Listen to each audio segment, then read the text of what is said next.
Assalamualaikum warahmatullahi wabarakatuh. Alhamdulillah nahmaduhu wa nasta'inuhu wa nastaghfiruh wa na'udzu billahi min shururi anfusina wa min sayyiati a'malina. May yahdihillahu fala mudilla lahu wa may yudlilhu fala hadiya lahu. أشهد أن لا إله إلا الله وحده لا شريك له وأشهد أن سيدنا ونبينا محمدا عبده ورسوله حبيبه وخليله. اللهم صل وسلم وبارك على سيدنا محمد وسلم تسليما كثيرا.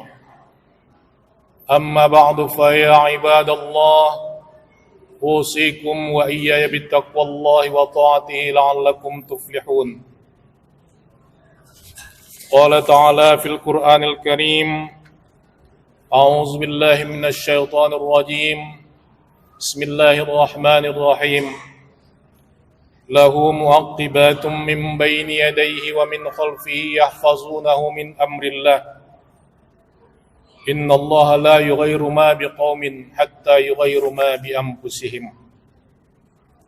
Shadaqallahul azim. Hadirin sidang Jumat yang berbahagia, puji syukur kita persembahkan kepada Allah Subhanahu wa taala atas nikmat yang diberikannya kepada kita sehingga kita dapat melaksanakan salah satu kewajiban kita pada hari ini, yakni salat fardu Jumat berjamaah. Salawat dan salam kehadiran junjungan kita Muhammad sallallahu alaihi wasallam. Allahumma salli wa sallim wa barik alaihi. Hadirin rahimakumullah, pada kesempatan ini saya akan menyampaikan kepada kita semua salah satu hadis Rasulullah SAW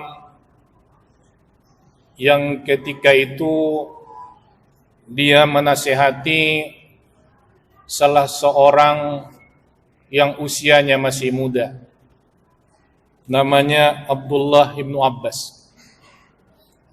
Hadirin, kalau dalam suatu hadis Rasulullah menasihati sahabatnya, pada hakikatnya Rasul juga menasihati kita sebagai umat.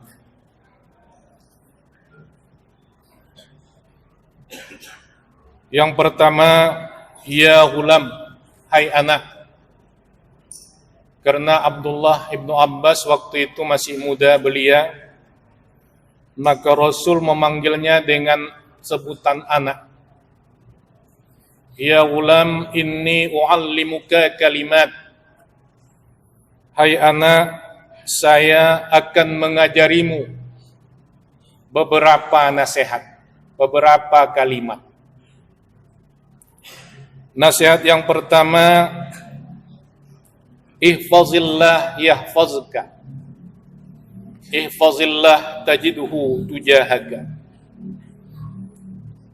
Hai anak, peliharalah Allah, niscaya Allah memeliharamu. Peliharalah Allah, pasti akan kamu mendapatinya nanti di akhirat. Di dalam syarah hadis ini dijelaskan, yang dimaksud dengan memelihara Allah adalah kita dianjurkan memelihara agama Allah. Agama Islam, agama Allah yang maha sempurna harus kita jaga. Apanya yang kita jaga? Pertama, perintah-perintah Allah. Menyangkut perintah Allah sebanyak mungkin, semampu mungkin kita harus melaksanakannya. Yang kedua, menjauhi larangannya. Hadirin, di dalam agama perbedaan suruhan derangan larangan. Kalau suruhan Allah, ittaqullaha mastata'tum, kerjakan bertakwalah kamu kepada Allah menurut kemampuan yang ada pada kamu. Tapi kalau larangan Allah Subhanahu wa taala, tidak boleh kita memilah dan memilih, tetapi mutlak semua larangan itu wajib kita tinggalkan kalau kita mau dikategorikan orang yang memelihara Allah. Yang ketiga, kita jaga akidah kita, keyakinan kita, ketauhidan kita kepada Allah. Karena bagaimanapun tentang akidah ini tetap ada orang-orang yang tidak senang kepada kita, tidak senang kepada agama kita, selalu mengkaburkan tentang akidah dan keyakinan kita, terutama kepada Allah Subhanahu wa taala. Yang berikutnya yang harus kita jaga adalah ibadah kita. Ibadah, baik itu ibadah yang mahdhah, ibadah yang wajib, yang telah ditetapkan Allah syarat dan rukunnya, maupun ibadah-ibadah sunnat, ibadah ghairu mahdhah, yang tidak ditetapkan Allah syarat dan rukunnya. Yang harus kita jaga lagi adalah akhlak. Akhlak kita kepada Allah yang disebut dengan ihsan, dan akhlak kita kepada sesama manusia, dan akhlak kita kepada makhluk yang lain. Kalau hal ini dapat kita laksanakan, Nabi mengatakan, yahfazka, Allah akan memelihara kamu. Kalau kita jaga, kita memelihara agama Allah, yahfazka, Allah akan memelihara kamu. Bagaimana Allah memelihara kita? Hadirin rahimakumullah. Di dalam surah Ar-Ra'd ayat 11, Allah Subhanahu wa taala berfirman, lahu mu'aqibatum min baini yadayhi wa min khalfihi yahfazunahu min amrillah. Allah senantiasa mengutus para malaikat menjaga seseorang, memelihara seseorang sepanjang orang itu memelihara ajaran agama Allah. Min baini yadayhi wa min khalfi. Malaikat itu baik dari depan, dari belakang, dari sekelilingnya. Yahfazunahu min amrillah. Allah menyuruh malaikat itu menjaga kita atas perintah Allah Subhanahu wa taala. Yang kedua, nasihat kedua, ya gulam, izasta'anta fasta'in billah. Apabila engkau minta tolonglah hanya kepada Allah Subhanahu wa taala. Dalam syarah hadis ini dijelaskan pendapat dari Imam Nawawi, salah seorang murid dari Imam Asy-Syafi'i, menjelaskan yang dimaksud meminta tolong di sini adalah doa. Doa itu mutlak kepada Allah Subhanahu wa taala. Karena doa itu adalah ibadah. Jadi tidak boleh kita meminta sesuatu yang hak mutlak Allah selain kepada Allah Subhanahu wa taala. Minta tolong kebahagiaan, minta tolong kesehatan, minta tolong rezeki dan lain-lain, itu semua hak mutlak Allah Subhanahu wa taala. Tidak boleh kita minta, kata Imam Nawawi, kepada selain Allah. Tetapi menyangkut hak-hak manusia, minta pekerjaan, minta bantuan dan lain-lain sifatnya, boleh kita minta kepada manusia, tetapi yakinkan dalam diri kita, diberi atau tidak diberi permintaan itu adalah atas ketentuan Allah Subhanahu wa ta'ala. Hadirin sidang Jumat yang berbahagia, nasihat yang ketiga, ta'arrab ilallahi firra ya'rifka fi syiddah. Hai anak, ingat Allah, banyaklah mengingat Allah di saat kau lagi lapang. Pasti Allah akan mengingatmu di saat engkau dalam kesulitan. Syarah hadis ini juga menjelaskan di saat lapang itu boleh saja dipahami sedang jaya-jayanya, sedang kaya-kayanya, sedang berkuasanya, sedang karirnya lagi menanjak. Ini yang dimaksud dengan firra. Di saat ini biasanya banyak orang yang lupa kepada Allah Subhanahu wa ta'ala. Tapi di saat seperti itu keadaan kita tidak pernah lupa kepada Allah, berzikir, bertasbih kepadanya, yang arifka fisyiddah, kata Nabi, pasti akan Allah mengingatmu di saat engkau dalam kesulitan.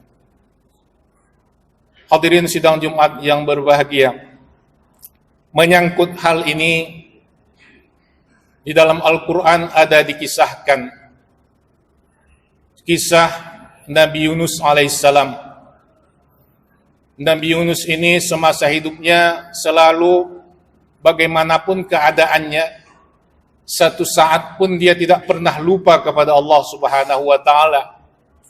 Baik itu berzikir, baik itu bertasbih kepada Allah, bagaimanapun keadaan dia. Suatu kali di dalam riwayat disebutkan dia ingin menyeberangi suatu lautan dan dia menggunakan perahu. Di saat itu perahu sudah dalam keadaan penuh penumpang. Di tengah badai, di tengah perjalanan datang badai.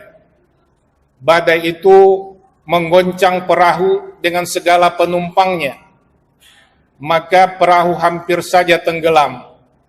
Maka nakhoda atau kapten kapal memutuskan salah satu orang di antara kita harus dibuang ke laut demi keselamatan yang lain.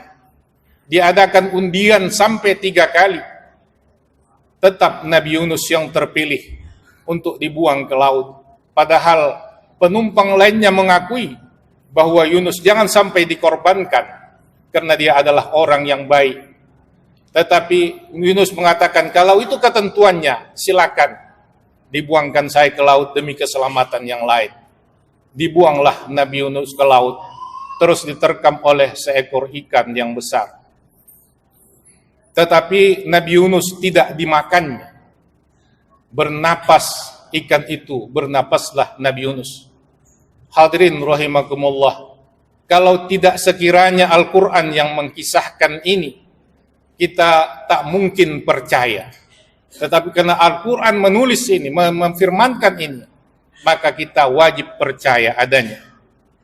Dalam keadaan Yunus dalam kesulitan di dalam perut ikan tadi, Jibril menyampaikan kepada Allah Subhanahu wa taala, "Ya Allah, umatmu yang bernama Yunus alaihissalam saat ini berada dalam kesulitan.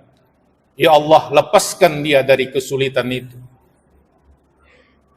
Allah berfirman di dalam Al-Quran, "Laula annaka minal musabbihin lalabisa fi batnihi ila yaumi yub'atsun fanabaznahu bil ara wa huwa saqim." Allah mengatakan, "Laula annaka minal musabbihin."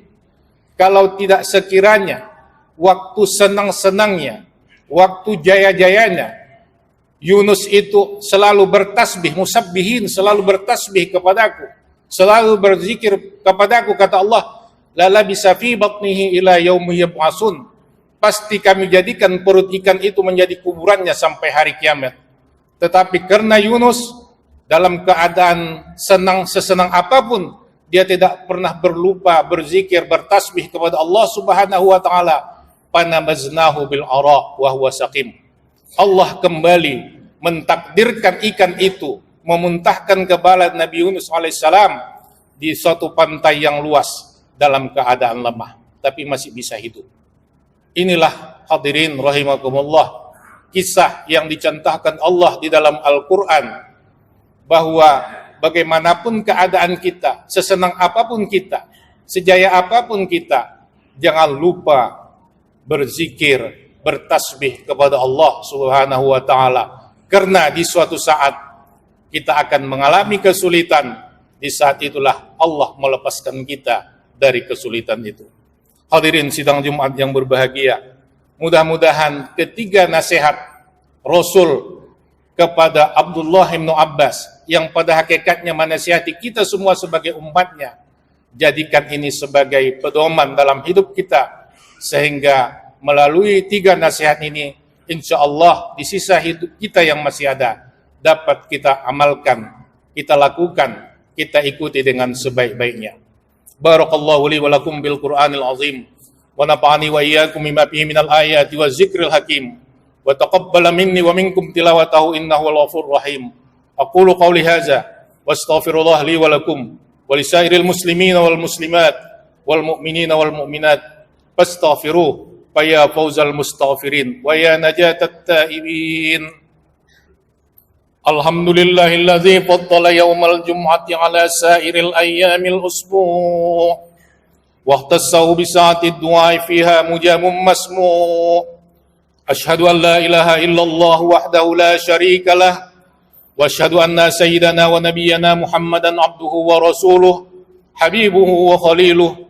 اللهم صل وسلم وبارك على سيدنا محمد وسلم تسليما كثيرا.